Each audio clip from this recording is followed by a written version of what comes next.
my great pleasure to welcome David here tonight. Dr. David Brandt has over 40 years of experience in forestry investment, forest management, science and public policy. I think everyone knows he was the founder and former executive chair and CEO of New Forests, which was founded in 2005.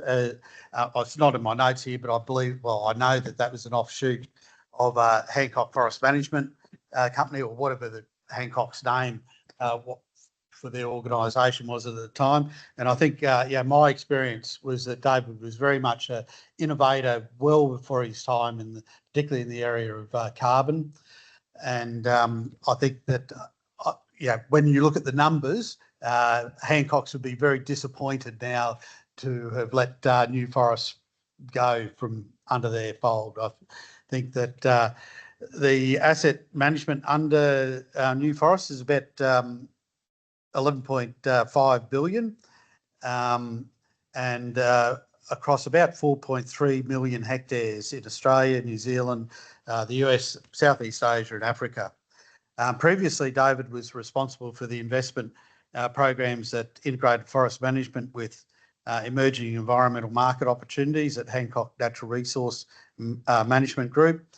Before joining HNRG, David was the executive general manager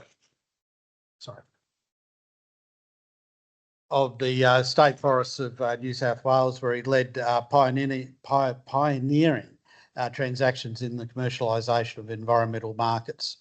From 1985 to 95, David worked with the Canadian Forest Service as a scientist, Director of Scientific Programs, and ultimately as the National Director General of Science and Sustainable Development.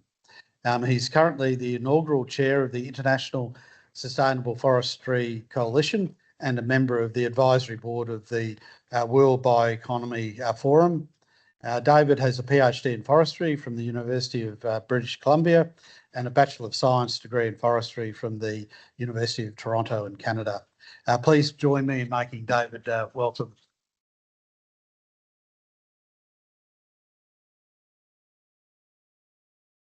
Alicia, do we need the microphone? I think it's the thing. I don't know.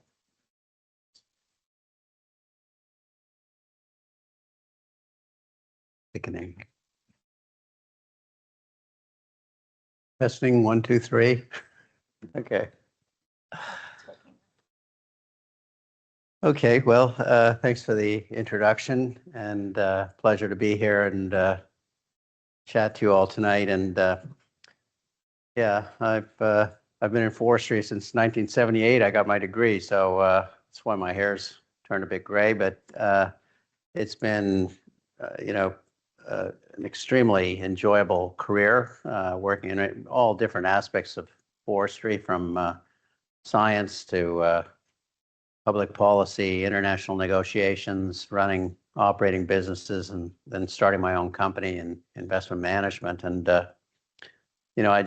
I love forestry, so that's what I'll talk about tonight. Is I think there's an exciting future for forestry, and I think it has a bigger role to play in society, and that's really the message that I want to try and communicate today. So I have the two kind of hats today. New Forests is a company that I founded, and we sold that company to Nomura and Mitsui in 2023, and I've took 2 years as the chairman as an interim measure. And now I've stood down from that, but still do a bit of work for them. But it's been a tremendous run. We started really from scratch and built it up now to manage an area the size of Switzerland across 9 or 10 countries. We've had some of the world's largest, most sophisticated institutional investors come on board as our clients. And for 18 years, I was the CEO. We never had a year of negative returns. And on average, we returned 12.5% after all of the costs and fees and charges. And name another asset class that can do that. So, I think it is worth looking at the opportunities in forestry, particularly when we think about the exposure to some of these new emerging sustainability-related opportunities. The other thing that I'm spending my time on, at least to the end of this year, is we formed an International Sustainable Forestry Coalition in September 2023 with the idea that the forestry sector, in order to be able to grow, expand, and play a bigger role in society, needed to get its act together. We've never had really an internationally coordinated policy agenda for the forestry sector. And so we've set, in a sense, two pillars. One is that we want to see forestry become part of a new natural capital asset class concept. And the second is we want to accelerate the transition to a circular bioeconomy. Anything that we make out of petroleum or petrochemicals, we can make out of a tree. And that's going to be one of the critical pieces of moving away from fossil fuels and thinking about what the world's economy is going to look like after we decarbonize. So conventionally, investors started to look at investing in forestry probably in the 1980s. And, you know, over the last, say, 30, 35, 40 years, there's been a growing understanding that it is an interesting asset class. It's part of what we would call real assets, real estate, infrastructure, forestry, agriculture. These are all relatively stable, long-term assets with good, steady cash yield. And the nature of forestry is interesting in that it has two components. When a tree grows, you get capital appreciation. In other words, as a tree gets bigger, it gets more valuable. But then when you cut the tree and sell it, you get income. So you have this optionality between income and capital appreciation, and the total return is the combination of both the capital appreciation and the income. Because most of the return comes from that biological growth process, there's no inherent correlation with other asset classes. And so you end up, if you're an institutional investor and you're trying to bundle together a broadly diversified portfolio of different investments, if you have something that's negatively correlated, that means that for a given level of risk, you can get more return for a given level of risk. And so that's what these investors are always looking for, is a portfolio that balances different asset classes that have low or negative correlation, that gives them a stable long-term return that they can more or less predict, particularly if you're paying pensions out in 10, 20, 30 years, that you're going to have the funds available to do that. Thirdly, forestry is proven to have positive correlation with inflation. And inflation is one of those unexpected things that investors hate. So having some of your portfolio exposed to inflation-linked assets is very attractive. And then lastly, forestry tends to have low volatility relative to its risk, which means that when you have volatility in the markets that the forest is exposed to, you don't have to cut the trees, because trees don't have a single maturity point like a field of tomatoes. You can grow the trees on, or you can accelerate harvest. And so the variation in the underlying valuation of the forest is much lower than the variation in the value of the timber markets. And so all those things together have made forestry an attractive asset class. And I think something like $100 billion to $150 billion of US dollars of capital has been now allocated into this forestry asset class, and it continues to grow. But what's interesting, if I would say over the last 7, 8, 9 years, has been that investors who are long-term portfolios that are trying to match long-term liabilities like pensions, they recognize that things like climate change, the degradation of nature are systemic risks in society. And when they look at their investment portfolios, they want to be cognizant of those systemic risks. And so many of the investors that we deal with now, these are people with hundreds of billions of dollars in their portfolio, they're starting to want to align their investment portfolio with the Paris Agreement. They're starting to want to think about, how do I become nature positive rather than having impacts on nature? What are the mix of assets that I should be putting in? And lo and behold, they're looking at forestry and agriculture as investment areas that they might be able to make a contribution to some of these systemic issues. And so the two big things here is that, firstly, forests and land use can contribute to reducing emissions and removal of emissions from the atmosphere, and we can contribute to the conservation and restoration of nature.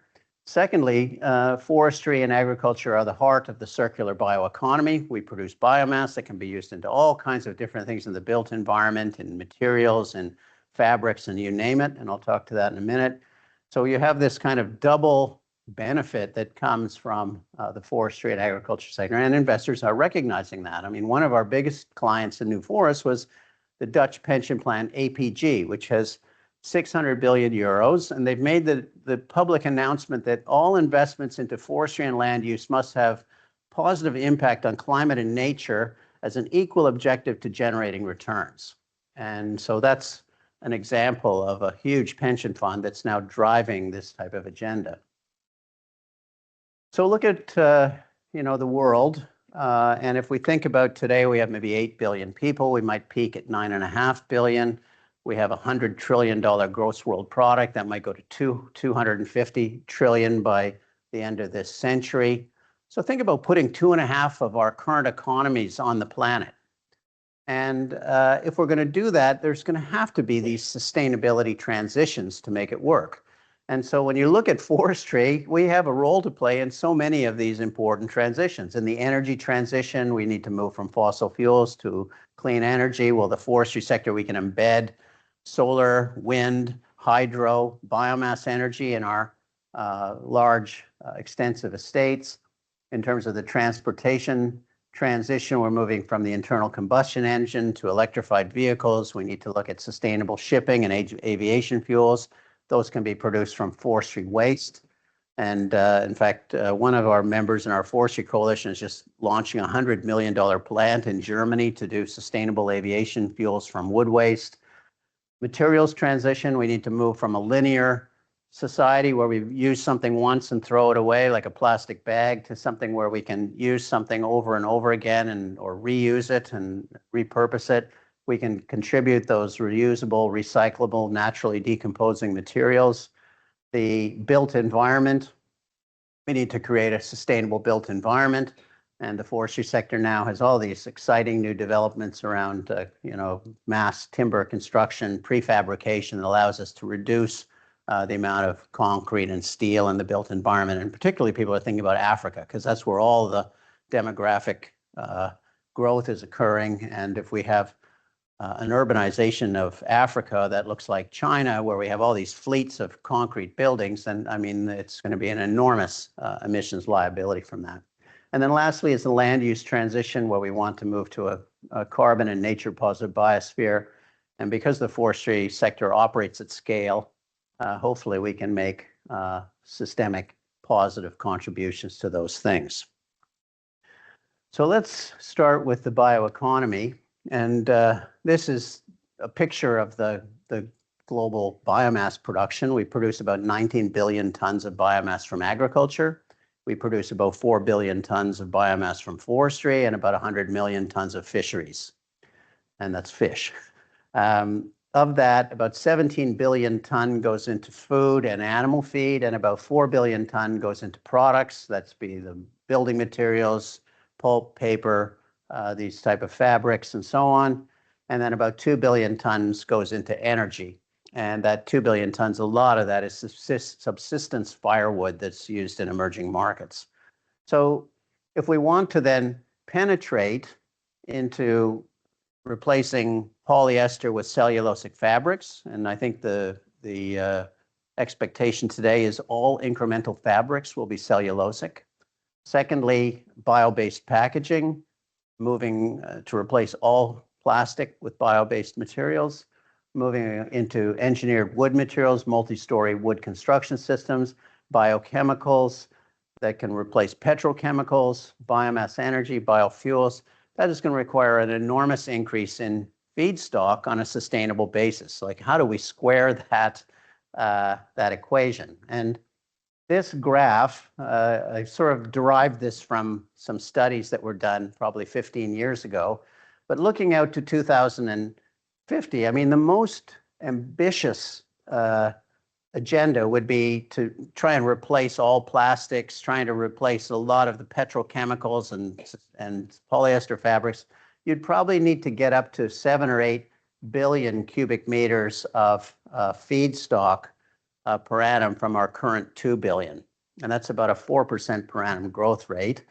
Our current production of industrial roundwood is about 1 billion cubic meters or 1 billion tons are coming out of natural or semi-natural forest harvesting. Think about Canada or Scandinavia. And about 1 billion tons is coming out of intensive timber plantations. So think about the pine plantations or eucalypts in Brazil and so on. Now, we can increase that, but I think there's 4 legs of what we have to do in a coordinated fashion to really make this bioeconomy transition feasible. The first is we have to keep pushing recycling and reuse so that when we have biomass-based materials, whether it's pulp and paper or fabrics, all of these things should be recyclable. Secondly, we need to utilize the entire tree. Right now, when a tree goes through a sawmill, 50% of it ends up in saw timber, and of the other 50%, worldwide, only 30% is utilized. So just by utilizing the whole tree, you'd add like 500 or 600 million cubic meters of feedstock to the society. Third is the intensification of production systems. When you look at the most productive systems in Brazil, they're growing 60 cubic meters of timber per hectare per year, but the average is 5.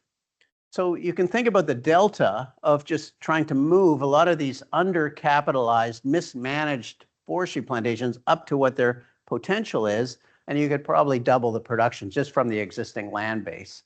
And then looking at expanding the forestry, you know, the research that's been done by like the FAO suggests maybe another 30 million hectares of new plantation could go out onto areas that are largely degraded land that you're not substituting for good quality agriculture. And if you multiply those things through, you can pretty well get up to about 8 billion tons of feedstock, believe it or not. So that is feasible, but it would require an enormous concerted policy effort. And that's interesting because Brazil, who's hosting the COP this year, has made this bioeconomy transition one of the central planks of the COP this year. And we can do it here in Australia. This is an example of new forests. You know, we bought these 2 forestry plantations, Panola in south east Victoria and southern South Australia, and Taswood, which was in northern Tasmania. We then bought the sawmills that processed the wood from those 2 plantations, Tarpeena in South Australia and Bell Bay in Tasmania. We basically reinvested in those mills to increase their capacity to match the potential production from the forest. And then we started converting them into processing ecosystems.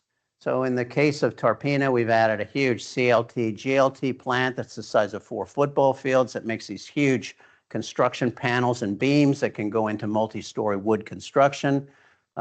In the Bell Bay case, we've got a plant that takes all the sawmill waste and takes all the plastic waste of Australia, grinds it together, makes wood plastic pellets that can then be extruded into wood plastic composite decking product that's termite resistant and sells for $1,500 a cubic meter, basically made out of garbage. So you can start to think about how you have a primary breakdown, a value adding stream, a waste stream that goes into another product. And that's how we, you know, basically dramatically increase the products coming out of an individual tree.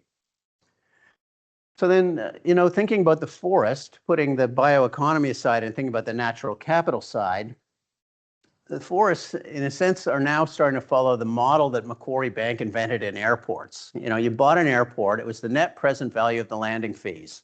Then they said, oh, but we can add a conference center and a parking lot and a whole bunch of Louis Vuitton and, you know, whatever those shops are you see now. Look at all the airline lounges. All of a sudden, they quadrupled the value of those assets.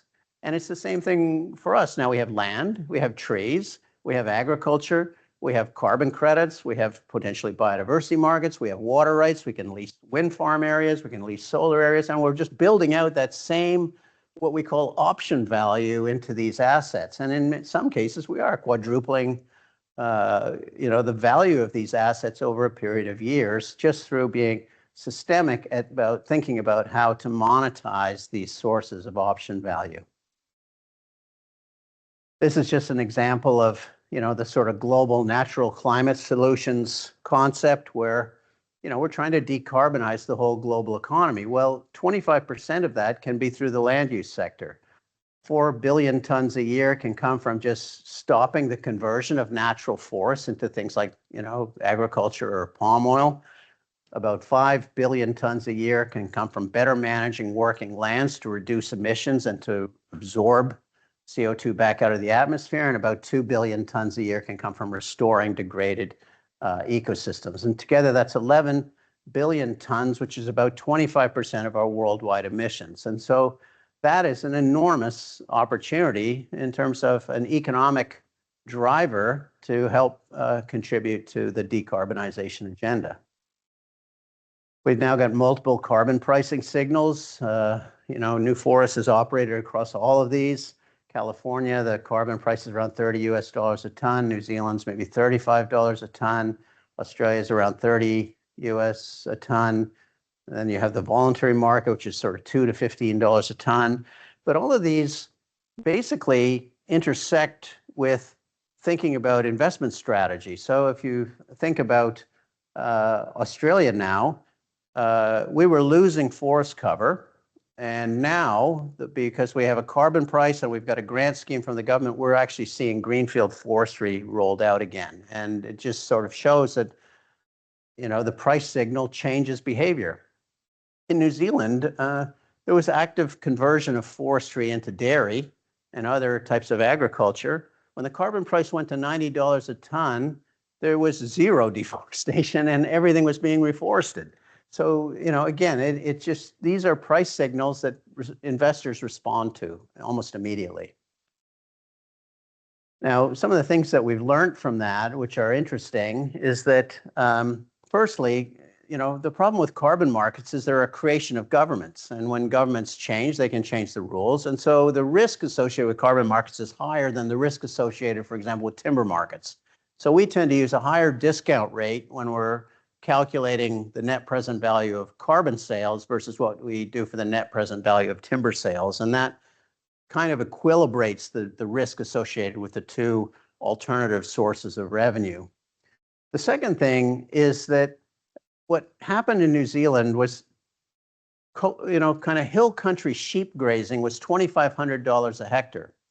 As soon as the carbon price went to, $90 a ton, the land price rose to $17,500 a hectare. It capitalized the carbon value into the land.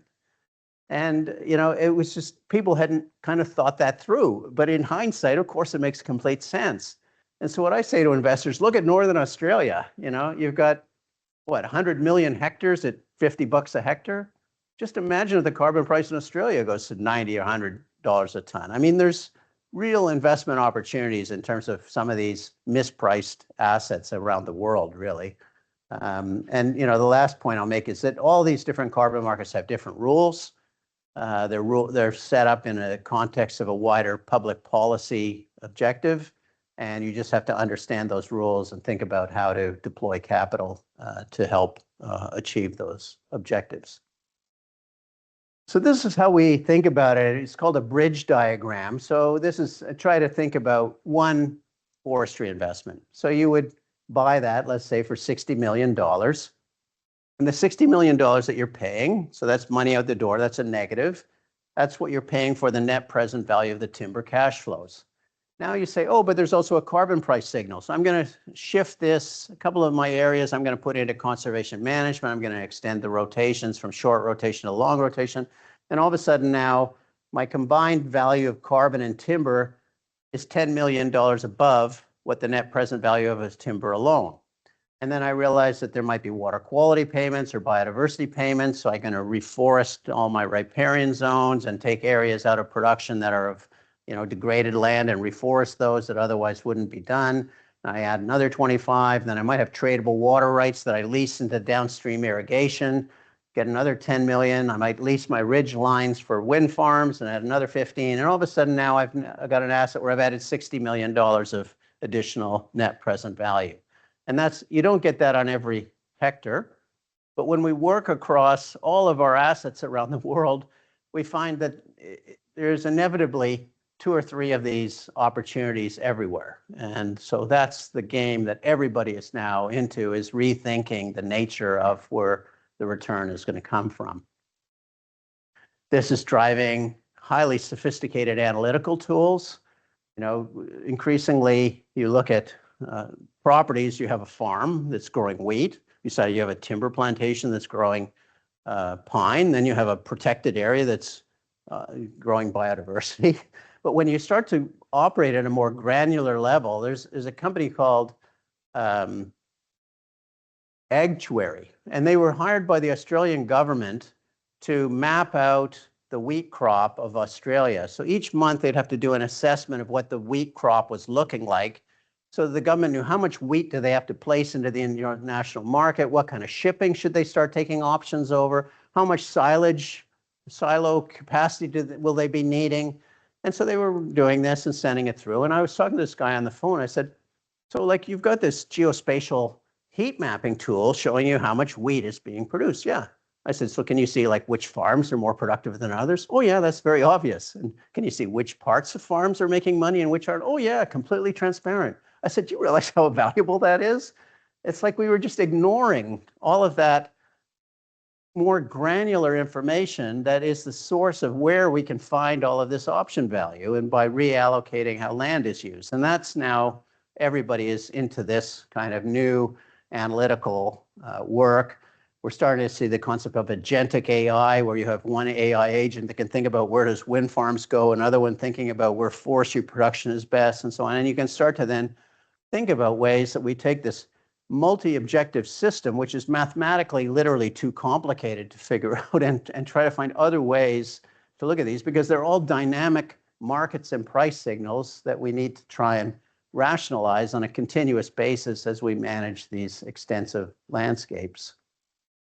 This is an example from the US. We did a geospatial model of unrealized carbon value in the landscape that was qualifying under the California AB 32 cap and trade scheme for carbon.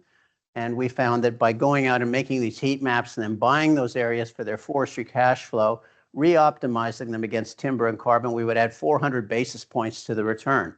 And on something that's got an underlying real return of 6%, adding 4% to that is a huge increase in return for a pension fund. So this is, driving a rethink of investment strategy in forestry and land use. We had these operating silos of forestry, agriculture, conservation. New Forest, new fund for Australia and New Zealand is called the Landscape Investment Fund. So it can do forestry, agriculture, conservation, bioeconomy processing, but it can do that in a way so that those margins all get erased and you can really optimize across the landscape how land is going to be used, just generating all of these sort of free $10 bills that you pick up off the ground. It also, creates new structures where we might have variegated models. We're leasing some land from farmers, we're buying some land ourselves, we're working, in terms of carbon pooling across different land tenures. Using now increasingly, like in Asia, Africa, we have blended finance where we have, impact investors that are taking a lower return but driving higher sustainability ambition across the whole fund. We've got embedded offtake contracts for carbon with a company like Temasek in Singapore. We've got now, third parties doing renewable energy. So you're starting to see like a capital stack where you're placing the different risk profiles with the different parties that are best suited to handle them, but driving the overall return from the investment program. So this is the idea of a landscape investment fund. We now are in Australia, we're moving away from sort of fixed term funds into open-ended long-term funds that people buy in and out of, rather than having a fixed term where you buy assets, hold them for 10 years and then sell them, because that allows you to extract all of this option value more effectively. You can increase supply chains. You can take longer term viewpoints in terms of increasing efficiency and doing research around some of these factors. And that's really what we're now seeing, not only in New Forest, but in basically all of these forestry investment businesses. So just to give you a sense, this is a diagram that tries to look at a landscape, probably northern New South Wales, that it's traditional management, and then how this transition would occur through a landscape investment approach. So you can hear it's a river catchment. You can see the back country was used for sheep and cattle grazing, fairly rough grazing activity. that would generate maybe 65. This is a 1,000,000 hectare landscape. So then the lower slopes, you've got the dryland agriculture, wheat, canola, and then in the valley bottoms, you've got the irrigated cotton, almonds, and so on. So that's the whole current landscape, but it's not a sustainable landscape. In many cases, it's got all of the carbon has been removed, the biodiversity has been removed, it's got dryland salinity. So if we roll this forward with a new investment strategy, and we start to look at doing restoration of degraded land with mixed natural species, we still have our sheep and cattle, and they can graze under some of that area. We've still got our high value agriculture is protected, but now it's got, you know, more water quality improvements. We start to add in some additional economic activities like putting forestry plantations up in the back country of the hills. We start to put in solar energy, wind farms. We start to put in things like charcoal and forestry processing factories, selling carbon credits and selling water quality improvements. And all of a sudden, you know, we've transformed that landscape into, you know, a more economically diverse system, but also a bigger total economic pie. And that's the aspiration here. It becomes more valuable, it becomes more sustainable, and you can see the right versus the left now. We've actually generated something that has higher economic throughput. So, I mean, that's the conceptual model. And I think when I look around the world, almost everywhere you could do this type of transition thinking in terms of what a natural capital future might look like. So thinking, you know, worldwide now, we currently have, I think, a view that the investable universe of forestry is about $285 billion. If we started to incorporate carbon value, start to look at expanding plantations onto degraded land, starting to put more emphasis on some of these sources of option value, you know, we could potentially quadruple the value that's into a $1 trillion asset class that can attract more capital from institutional investors and drive more of this positive outcome for nature, climate, and sustainable materials. So ultimately, that's the goal. You know, I think we're a couple of steps down the road in implementing this, but I think there's a lot more work to be done, a lot more exciting opportunities for you know, investors to think about this in more sophisticated ways. The tools are getting better and better in terms of analysis and thinking about this option value creation. But also, you know, I think we need to ensure that this is done in a way that has effective stakeholder management, that communities see that there's strong positive benefits for rural communities in terms of resilience, in terms of economic opportunities. But if we can get this right, we'll attract a lot more capital into sustainable land use and hopefully have positive impacts on climate, nature, and community development. So thank you.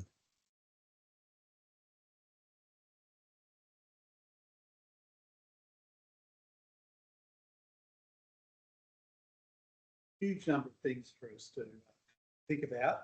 I'm sure that there'll be a lot of questions, but what we might do is just hold off the questions or ask David to take a seat front and centre, and I'll invite the other panel members up as well, and then we'll have a brief discussion with some of the panel members and then open up the questions for David and other people. Yeah, fascinating.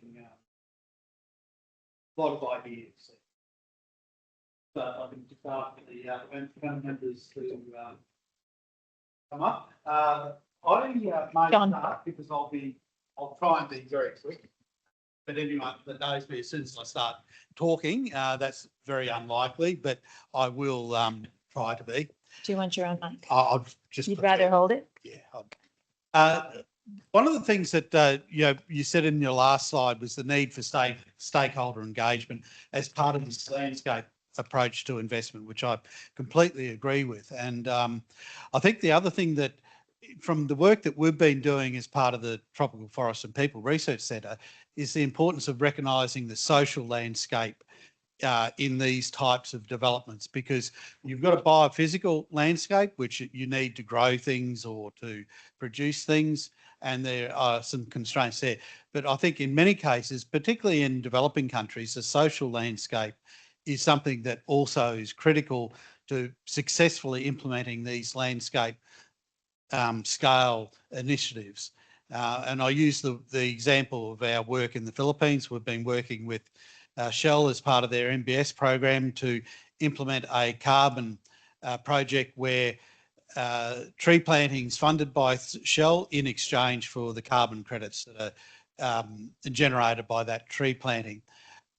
Almost all of the work that we're doing over there as part of that project is focused on stakeholder, landholder engagement in some form or another, right from the start of engaging people's organisations and community members to potentially grow the trees. You know, there's a huge focus that is needed on FPIC, free, prior and informed consent. There's also, you know, from that, you know, the communities are planting the trees, so there's a lot of engagement around providing the technical capacity and germplasm for the communities to be able to plant the trees, for communities to recognise the value of those trees as part of a broader livelihood strategy as well. Moving up, you know, at a slightly higher level, you know, we have to work with local governments and at the barangay or the smallest local government unit, and then at the local level to ensure that the project has support, you know, within the broader community. And then at the national level, there's a lot of stakeholder engagement required in order to be an active part of, you know, in the Philippines, the carbon policies under development, and there's a lot of potential negative things that can be put in place in a naive sense when they're developing that policy. And so we've had to be very active in partnership with Shell to get across some of the commercial realities of carbon projects, and that the government simply can't take 50% of the carbon credits, you know, for these projects and expect the projects to be successful, and that, you know, stable government policy, particularly around land tenure, is critical. You know, all of these messages are really important parts of that stakeholder engagement. I think one of the questions I'd like to ask David later on, or to get his insights into, you know, some of the challenges that New Forest has had over the years with that stakeholder engagement process. So we'll all go through it. Yeah, brilliant. Did you want us to give a little bit of an introduction for who we are so everyone knows, or if anything? you really want.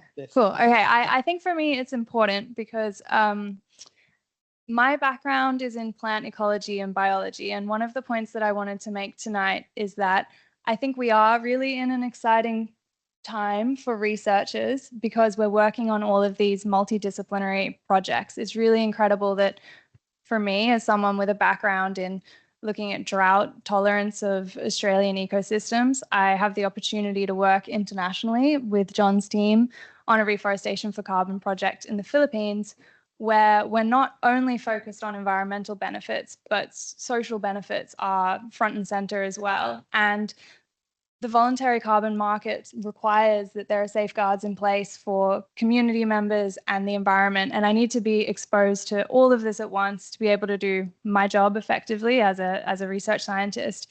And I've just learned a lot through having this opportunity to be involved in something that's so multidisciplinary. And something that I wanted to share today is our experiences working in health and safety with community members in our Reforestation for Carbon project. The voluntary carbon market does have really strong safeguards for protecting community rights and ensuring that there are no negative social impacts of projects. But I think it doesn't explicitly say much about protecting worker safety. And we know that forestry, often industrial forestry, has been, a very dangerous industry that's made a lot of advances in improving health and safety for workers. But what does health and safety look like when we're working with remote communities in some of the furthest corners of the world?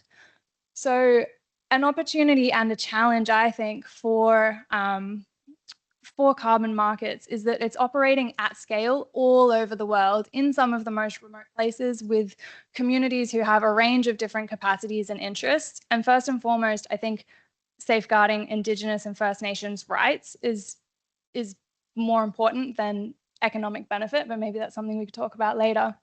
But in terms of the risks of actually carrying out reforestation activities, it looks very different in plantation forestry than it does in a reforestation context, particularly in the tropics where you're working in hot, humid, remote areas, and all of the work is being undertaken through manual labor. So two things that we've learned is that a project's approach to health and safety needs to be collaborative from the very start. You need to engage stakeholders at different levels, and especially the workers who will be undertaking the activities to get their perceptions on what the risks are and the best ways of mitigating them.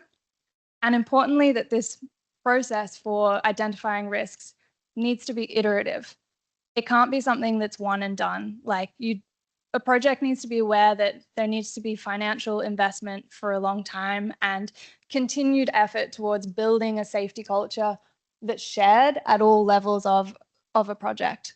So working in health and safety, not my background, I'm a plant biologist, but it has taught me to think about how interrelated these different issues are and how fantastic it is that nature-based solutions projects offer us something where we can address different sciences all at once and have some really real benefits for capacity building in communities and environmental and biodiversity benefits too. Great, thanks, Alex. Steve? Thanks for the opportunity, and thanks everyone for coming tonight. One thing I did want to point out before we get started, I can't help it. David, you mentioned Mark, you mentioned all the other wood in the building, and I need to point out all the panelling here is Araucaria from just up the road in Sunshine Coast hinterland. It's been made in Brisbane by Austral Ply, and you can't actually buy this from anywhere else because it doesn't grow anywhere else in the world. It's just from Queensland. It's a Queensland endemic species, and it's one of the only softwood endemic species that's grown in the southern hemisphere from a commercial plantation. I'm pretty passionate about it, and I know some of the people from HQP here too. So that's a pretty special thing that we've got. So we should celebrate that stuff.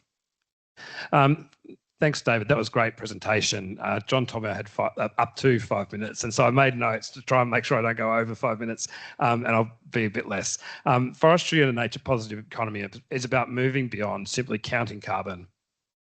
It's about how forests underpin the transition, amongst other things, away from fossil fuels and enable new forms of industry.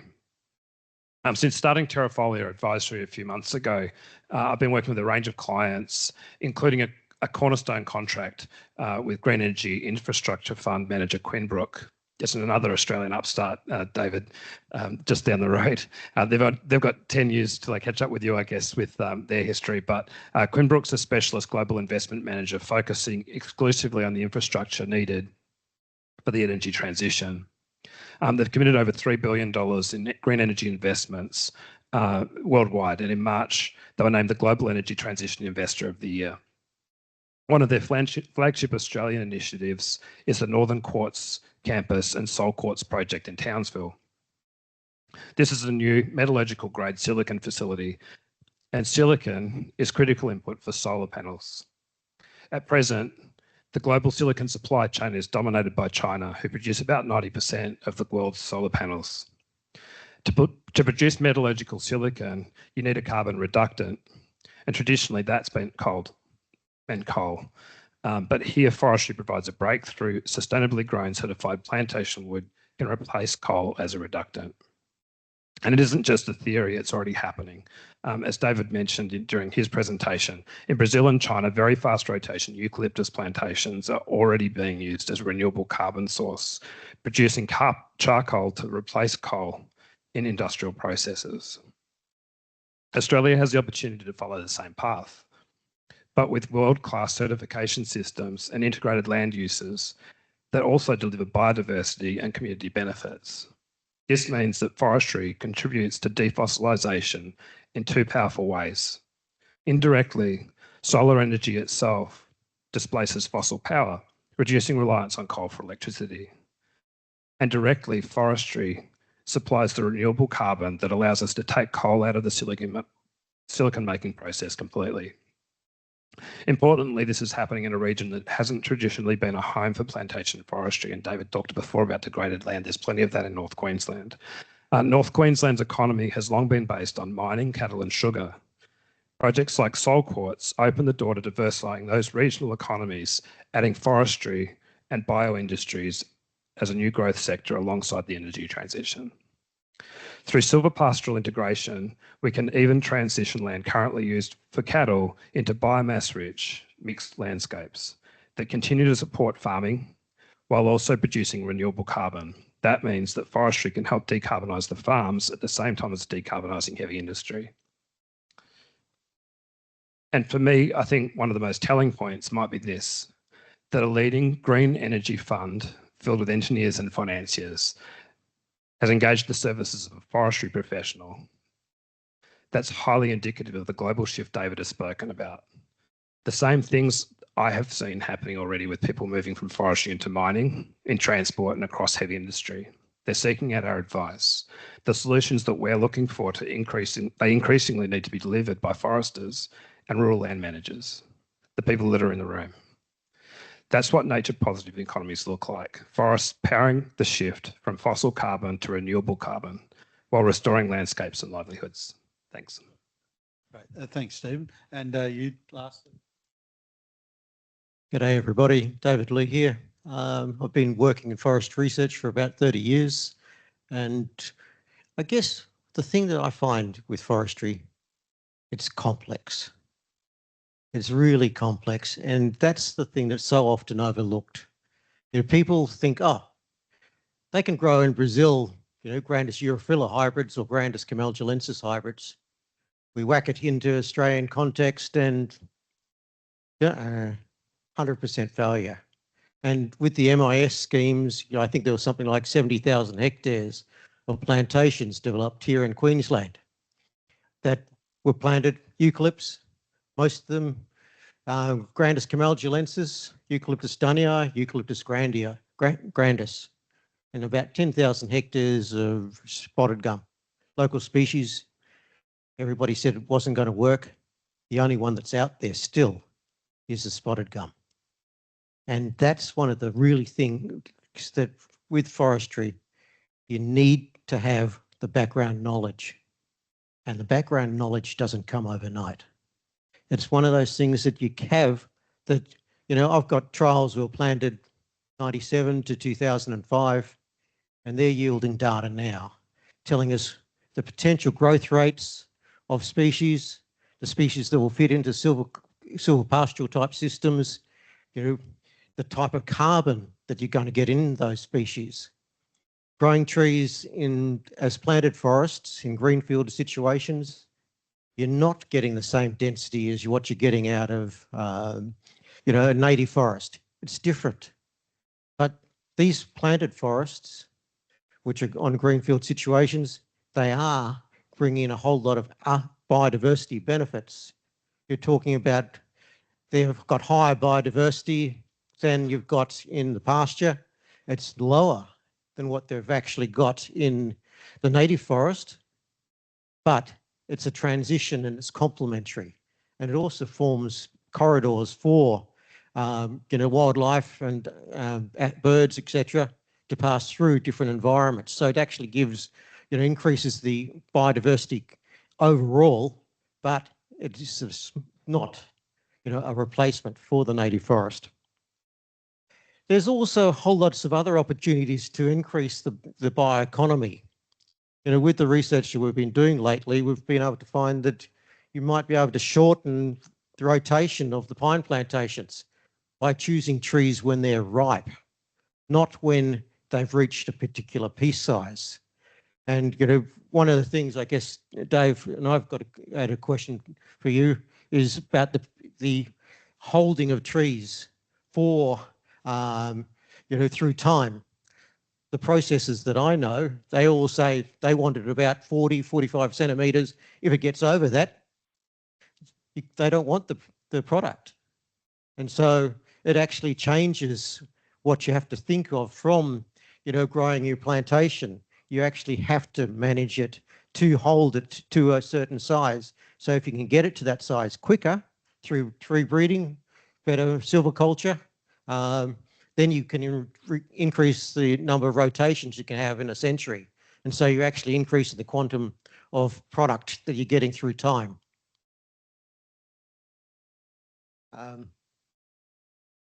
Other things that you can do is better use of the product through time. You know, with the, say, the sandalwood industry.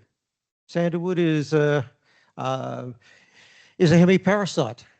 It actually goes and taps onto the roots of other species. With that, you've got a valuable product being produced, being sandalwood, but something like 70–80% of the biomass produced on the plantation is a waste product. So, you know, incorporating some of those things into a circular economy and being able to make better use of that, instead of being a cost to the plantation grower, can become something that actually is a valuable asset. And so better understanding of species and better matching of species and better matching of even hosts for sandalwood, so you've actually got a product outcome, can change the whole economics of forestry and improve, you know, the bioeconomy for everybody. I guess I'll quit there. Great, thanks. I'd like to thank all three panel members and also David again, and open it up for questions. And if there's, I know Daryl's going to ask a question, so, but I'll ask one question to start with, and it goes back to the question I posed before about stakeholder engagement and some of the challenges and I suppose opportunities maybe associated with that, and how that may have differed in, you know, some of the different geographic contexts that New Forest has worked in. Yeah, I guess, you know, what I always say to people is that investing internationally is an obligation. It's not a right, because if you don't have social and community support, then your investment will be a failure. So it's a kind of a non-negotiable thing. So when I think about the things we've tried to do, the first thing is to be a good member of the community. So when we operate, we always ensure that all the contractors are paid on time. 30-day terms, everybody gets paid. That means everybody's bankable. You can go to the bank and you can now get a loan because you always get paid on time. And then you buy new machinery and you have, nobody's working in the bush with a chainsaw anymore. Everything's in, you know, Swedish machinery that's far more efficient. You shave $5 a ton off your cost. Now I give you a 5-year contract, and all of a sudden your kids come back into the family business because they see you're making money and they've got these cool machines. And then there's a footy team back in town. And that's the sort of bedrock, you know. And then when we go from that, we say, well, look, we're not going to buy properties anymore. What we're going to do is we launched a program we call Activator. And we go down the farm and we say, look, 30% of this farm here, we could reforest that either with pine or eucalypt or native vegetation. We'll pay you a lease rate. That's land that you're not making any profit from. So now you've got a fixed income from that, and we'll manage that for 20, 30 years and either cruise forestry or carbon credits or whatever. And then that gives, you know, a diversification of the income.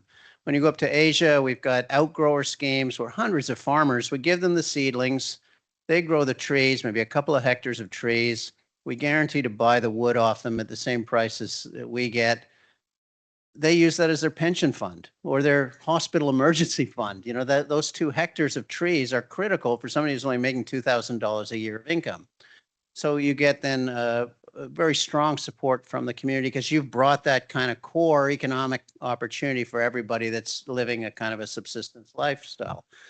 Same thing in Africa. We've got a big kind of outgrower agroforestry type of program where we can plant trees and farmers can graze their, you know, cattle underneath that. So you know, I think there's tremendous opportunities for the social aspect of this. And what we're seeing is now increasingly not just natural capital accounting, but a social capital accounting as well. And that's, you know, coming right behind. And they're talking about, you know, we had a task force on nature-related disclosures. We have a task force on climate-related disclosures. Now we're talking about a task force on social disclosures as well that can come from investments. Other questions? Thank you. Your vision of forests and forestry is exciting and expansive, and a really wonderful presentation. I want to ask you about, you can't get a degree in forestry in Australia anymore. It's been a couple of years. Do you think that's going to change? Are forestry programs going to open up in a new form, perhaps? Or what do you envision for the education side? We need foresters to implement some of these great ideas that you have, but I don't see where they're coming from. You're addressing the question to the panel to David? Yeah.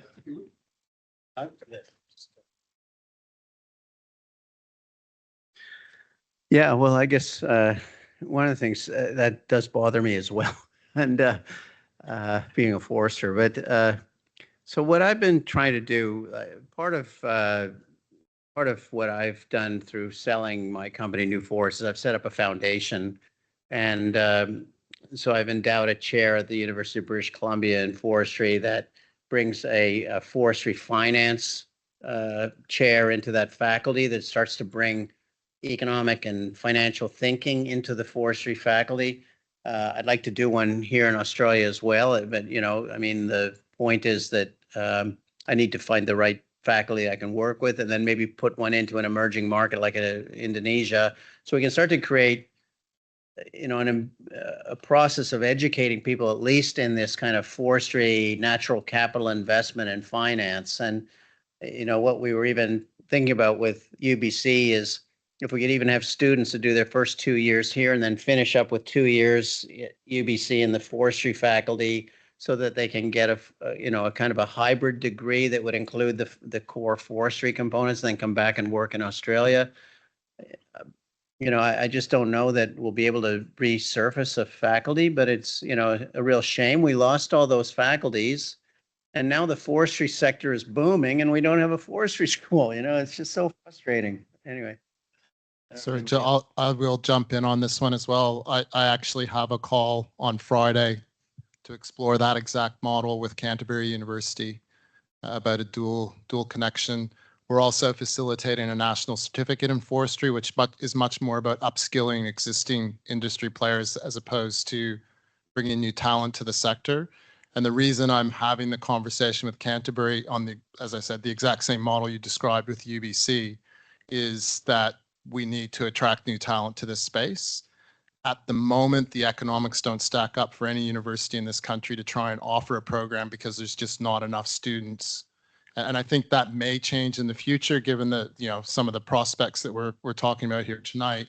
But in the interim, we need to create pathways, and the sensible way to do that is through international collaboration, which I think is echoing kind of the sensible approach to the research being multidisciplinary, as Alex pointed out, and being highly collaborative across international borders. So I just wanted to highlight that, efforts are being made where we can. I'll just add to that I do think there's a lot of negative history with forestry in Australia, and that's contributed up until this point in time of students not wanting to go into forestry, and virtually everyone that did a forestry degree had some family connection with the industry for many years, and most families were saying to their children, don't do forestry. Yeah, and so it's being a negative reinforcement. I think the attitudes are changing, and companies like New Forest are helping to change those attitudes. So hopefully we're looking into a bright new future for education.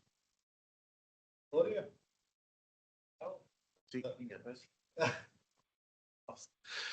Yeah, thanks, David. It was a great presentation.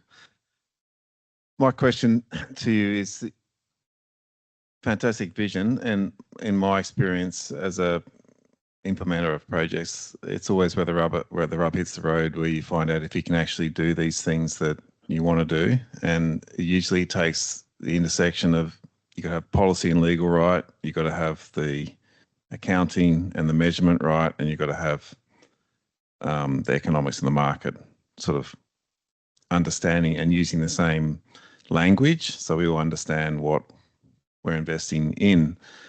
My question is to you, how do we bring this all together? Because from my experience, the carbon industry is dominated by what I call conservation-minded projects, and that's fine, but they're not really they're not multiple use-based things. So we have a carbon sector that's being driven by primarily conservation, not anything productive, really, production.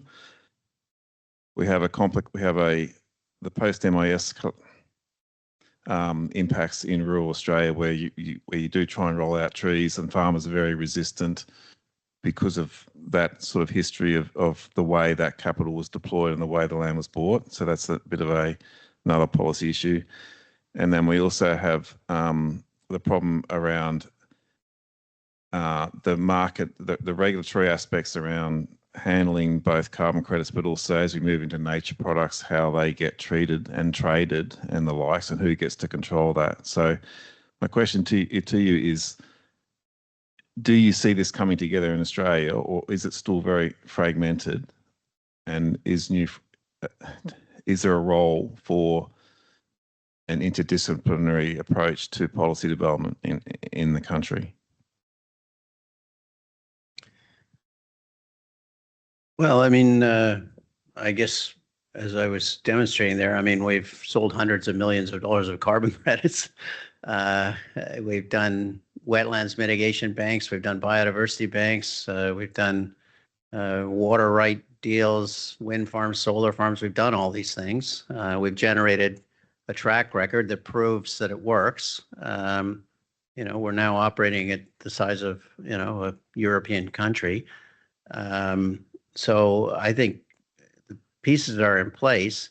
I do think, though, the implementation, the execution is a real challenge. And that, to me, as the CEO of New Forest, what I was always trying to do is you have these, kind of dreamers that are thinking about, look at this, what we could do, the, concept. And then there's people who like get the logs on the trucks or get through the regulatory process of a carbon market or whatever. And you have to yoke those people together so that you have the vision and the execution both. And you don't let one or the other win. You have to have them both in the company. And I think that's one of the things I've learned over the last 20 years is if you can get that. And then the other thing is you have to create like a flotilla of expertise where you've got forestry experts and you've got legal experts and you've got policy experts that you can draw on into whatever the deal is and bring the right expertise together to deliver the outcome. And, that was one of the things that we were able to do is get a whole, hundreds of service providers around the world that, got aligned with us. In some cases, we'd even skill them up so that they could do the carbon accounting for us or whatever it was. So we didn't have to insource everything because that's very costly. I understand in New Forest controllable environment where you have the estate, talk about how do we create the market in a situation where that can occur by default and other people can participate in it as well. Because obviously, I agree that you're doing it. Outside of that, if you're not doing it, then no one's really doing it in the way that you do. Yeah, but I think that's the change that's happening, right? Is if I go to the U.S., they're all rolling out solar farms and carbon, and they're injecting carbon dioxide into pore space in Louisiana. And you go to Europe, and they've got huge bioeconomy innovations and developments, and they're rejiggering their sort of forestry regimes to increase more biodiversity. So, I think everybody is doing it now. And I think that's the exciting thing, right? Is that it's rolling out and it's starting to capture everything. And that's where change occurs. A set of standards across all companies so people know what this is for you. But one of the things I think you're doing in the International Forestry Coalition is I think that's, I sort of call it like the plumbing, that if every company is doing their own carbon accounting methodology, imagine if everybody did their own P&L and balance sheet without accounting standards, it'd just be a complete mess. But if you now can think about extending that into consistent carbon accounting, consistent nature metrics, consistent measurements of water quality and quantity. And so we've got this whole international, it's basically natural capital accounting linked with then trying to put all these assets onto the balance sheet. And we've now got all of these international forestry companies that are doing this in parallel. And the idea is that we're all going to use the same consistent way to do this. So it flows up to an investor so they know whether they're winning or losing in terms of climate or biodiversity metrics. And I think that's where then we can hopefully draw a lot more capital into the sector. Yeah, thank you. Thank you for your presentation. So I have a question. I was thinking about your landscape and the current and the future, or the potential, the likely scenario if things were done right. And I was wondering, from your perspective, whether there is some due diligence to be done in terms of the investment, where it comes from. I'm thinking about the mitigation hierarchy, where companies are supposed to avoid the avoidable negative impacts that they can avoid, to mitigate the ones that are not avoidable, and then to restore the damage that was done, kind of like replacing likely for likely, isn't it? Not 5 species lost, and I put some other 5 and it's going to be okay.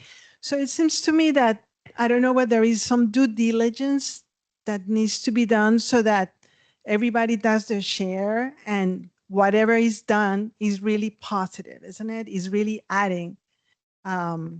Because it's hard to think that, I mean, there's a lot that we talk about reducing consumption and reducing emissions, but at the end of the day, it's not clear whether the actors are doing their share in this. So I wonder, from the perspective of the work that you have been doing, if there is some due diligence done in terms of assessing the quality of the finance that is coming to you, that is going to become available to do what needs to happen in the real world. Yeah, yeah.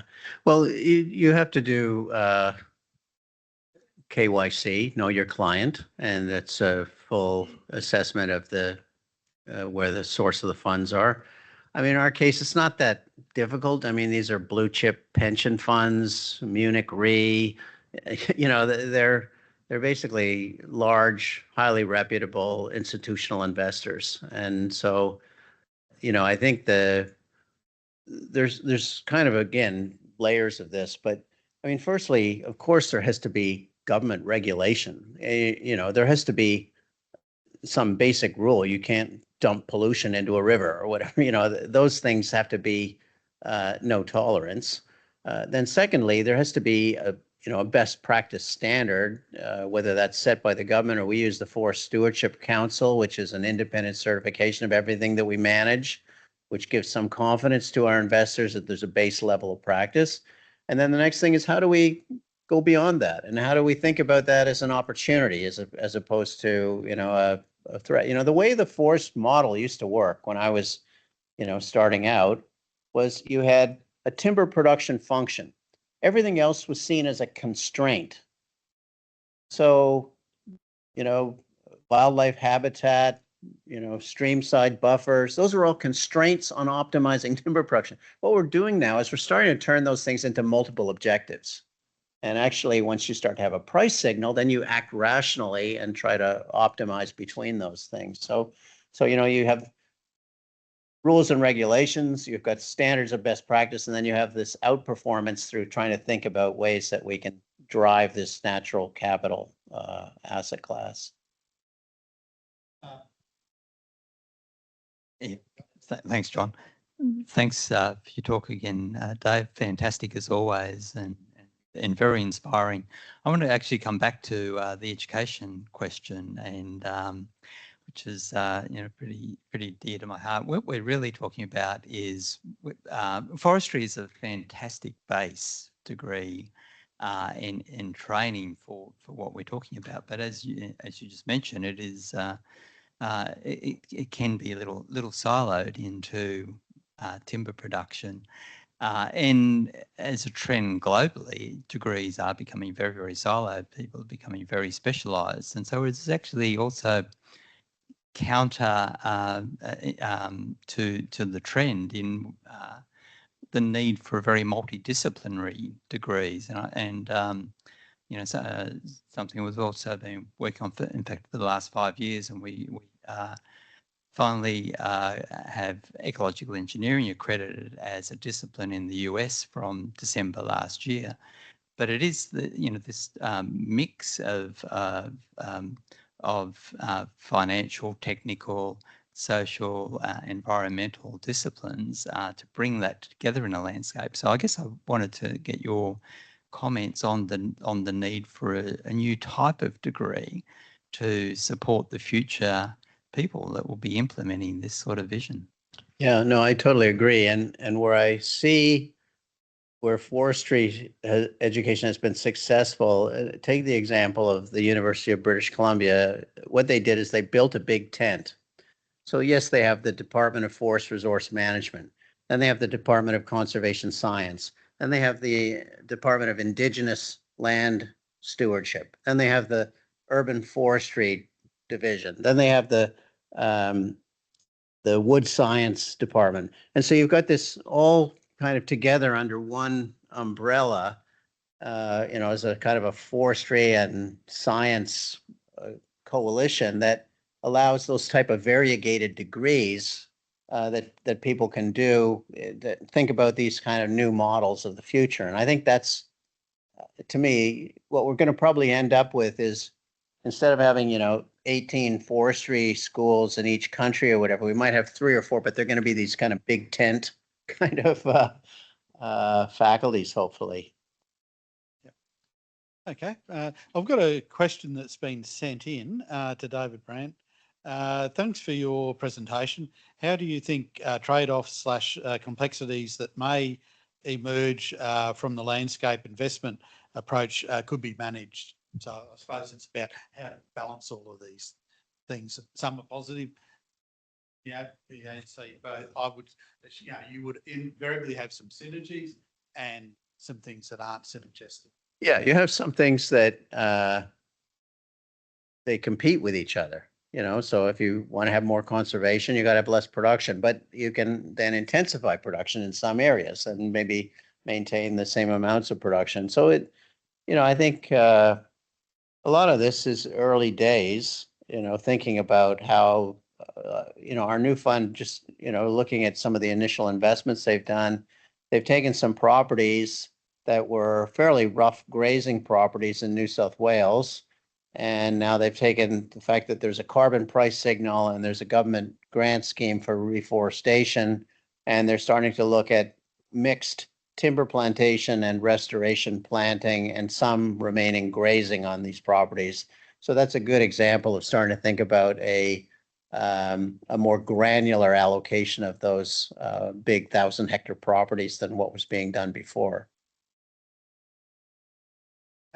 2 more questions, and then we are getting near. Well, we're past time, but I think the questions are interesting. Thanks, John. Hi, David and Steve. This is probably for you, being that Steve's worked with some of these blue chip investors that you've talked about. I actually worked for Hancock up in America just about the time you were leaving. And finished up there and came down here and worked for Hancock as well. So how does your landscape investment scheme consider First Nations, Aboriginal corporations, and their rights being granted through native title? It's a you on that. Yeah, well, I mean, in Australia, all of our assets, we now have a First Nations Reconciliation Action Plan and have done a lot of work to try and reestablish connection with country and so on. And so I think that's a continuing work for us in terms of trying to build that out in Australia, but around the world as well. I know we did transactions in New Zealand with the Maori community where there was one case where we actually bought the land back and we said, you can have the land and we'll cut through one rotation of trees and you can plant behind us. And at the end of 30 years, it's all yours. We're looking at a lot of projects, again, in Africa and Southeast Asia, where, we work with the local community groups to identify what sort of economic opportunities they're interested in, and then try and design them as part of our investment approach. One of the things I'm doing now since I've left New Forest is I'm trying to set up a new investment platform that will work in British Columbia with First Nations to help them buy back tenures on their traditional land so that they can have an economic partnership where often in many cases they need some business strategy support in terms of thinking about if, you look at the interior of BC, it had all this pine beetle. They logged the whole thing off. Then you hand it back to the First Nation, say, well, here's your land back. It's been completely nuked. And so how do they take that forward? Well, I need to start thinking about climate finance and things like that. And how do they do that? And so that's one of the things I'm going to try and help with a little bit now that I've finished up with New Forest. Thanks.